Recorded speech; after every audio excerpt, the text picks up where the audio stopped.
Have you ever been a Girl Scout? What was that? Have you ever been a Girl Scout? I was a Girl Scout for about 2 years. I was a Brownie, went through the Brownies completely, but then I moved to Reno and they didn't have any Girl Scouts there, so I was in Girl Guides instead.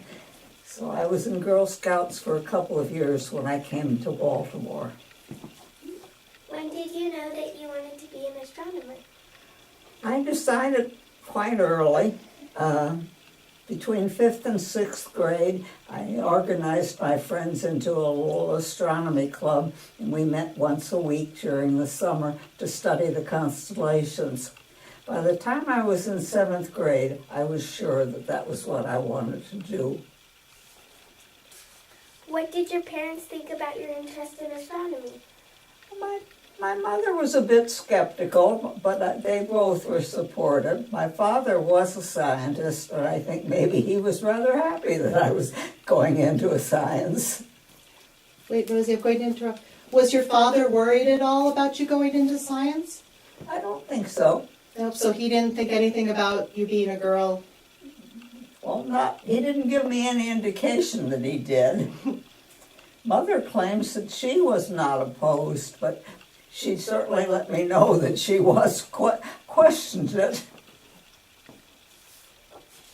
Did anyone discourage you from pursuing astronomy because you were a girl? Probably a couple of dozen people at least. I definitely was told many, many times that a girl could not become a scientist. My first encouragement, if you can call it that, was my junior year in college, when the head of the physics department told me, I usually try to talk a girl out of going into physics, but I think maybe you might make it. Just a second, hold on. Do you have any stories about, I know you've told the story about the lady who looked down her nose at you and said a real lady wouldn't want to take Latin. Can you remember any other, or would want to take Latin rather than mathematics? No. Can you remember any other stories where someone... Not really. Not really? At this point, I know there were many, but I don't really remember them. Okay. What advice do you have for girls that want to be astronomers? What? What advice do you have for girls that want to be astronomers? Well, I always tell girls that, or anybody else for that matter, that if you like puzzles, science is a good place for you, science or engineering, because you're continually solving puzzles. And as far as astronomy, I think astronomy is a fascinating field. There's so many interesting things to learn about the universe. What do you think is the most interesting thing that you have studied, learned, or discovered as an astronomer? What was that? Can you say that a little more slowly and clearly, sweetie? What do you think is the most interesting thing you have studied, learned, or discovered as an astronomer? Well, I think the most interesting thing I discovered was long ago. I was really studying a large number of stars to find out how far away they were. But when I looked at them carefully, astronomers study stars by spreading the light out into a rainbow that we call a spectrum. And when I did this to all of these stars that I was looking at, these were bright stars, stars that you can see with the naked eye in a dark climate, dark sky. I found that some of the stars had a little more hydrogen than other stars. And even more interestingly, I found that the stars with more hydrogen were farther from the plane of the Milky Way and moved around the center of the Milky Way in slightly more elongated orbits, whereas the stars with more hydrogen stayed near the Milky Way and moved around the center in very circular orbits. And this was the first indication of the evolution of our galaxy, because the stars with less hydrogen were actually older.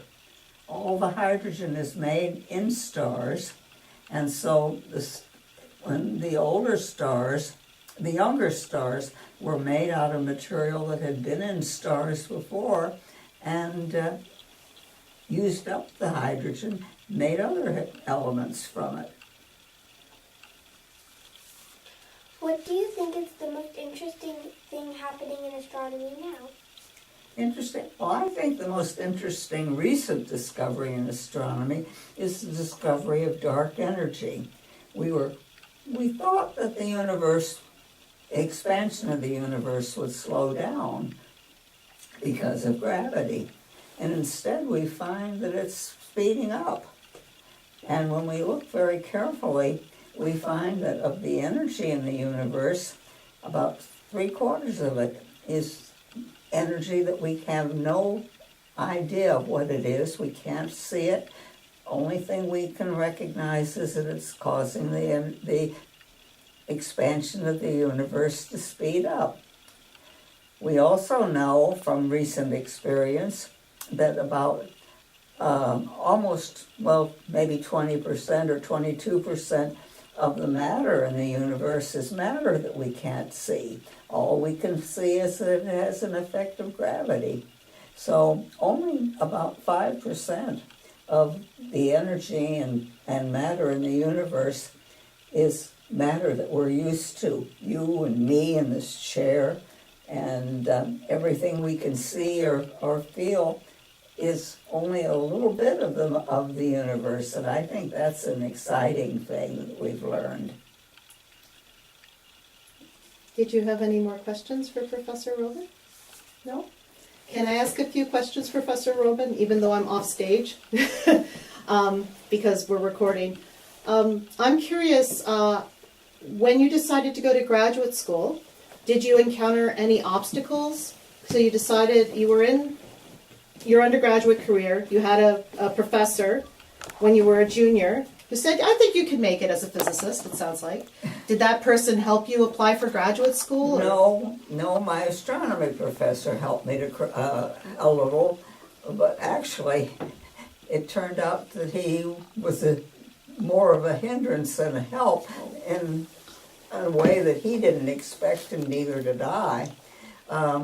He had a friend at Columbia, and he had talked to this friend about my going to Columbia, and I decided that Chicago had a better department and a more varied department, and went to Chicago instead. And the man from Columbia, the chairman of the department at Columbia, was on my BA committee. At Swarthmore, you don't get any credit for the last 2 years if you're in honors, and you get all of your grade depends on your final exam, which is partly written, but largely oral with outside examiners.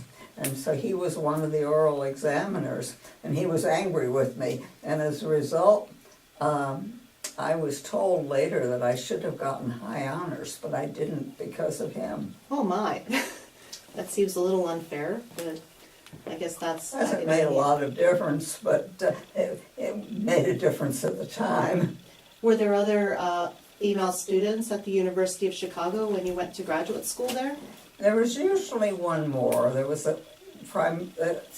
starting the same time I did, there was a woman, a Canadian woman, who came with a master's degree. So she was there for 2 years, and we were very good friends. In fact, we stayed friends. She ended up for a while at Goddard outside of Washington, and so we saw a lot of each other for that period of time. But we kept up until she died. There was another woman after she left that came for a short while, but did not stay. I don't think she stayed more than a year, if that. Were there other women at the program at the University of Chicago when you were a graduate student? Yes, there was one woman throughout the time, and and after she graduated, there was another one for a year or so. Okay.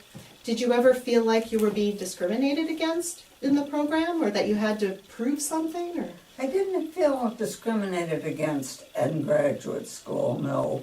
Although the professors were very clear, they did not like educating women. I think that was probably, you were not the only one who experienced that at the time. And then I know you went into research. Can you talk a little bit about your first job after the University of Chicago? Well, I mentioned in talking to Rose the discovery of the fact that stars were not all alike. The stars that looked like this were similar to the sun and bright. We've known them since before the recorded history. Were actually not all identical. And I think that was the most exciting thing that I've ever done. The idea of finding something that you could recognize as important, but nobody ever thought of before, is rather hard to compete with. It sounds like you made some pretty important discoveries. I know that eventually you decided to leave research and go into government. Can you talk about that decision? Well, I did. In university, after 7 years, you either have to get a tenured position, a position from which they cannot fire you, or you have to leave. And looking around, I saw no chance of getting a tenured position as a woman. And so you made the decision to leave. So when somebody told me about a position in the Naval Research Laboratory, I decided to take it. And interestingly enough, I found the government was much less discriminatory to women than was the university.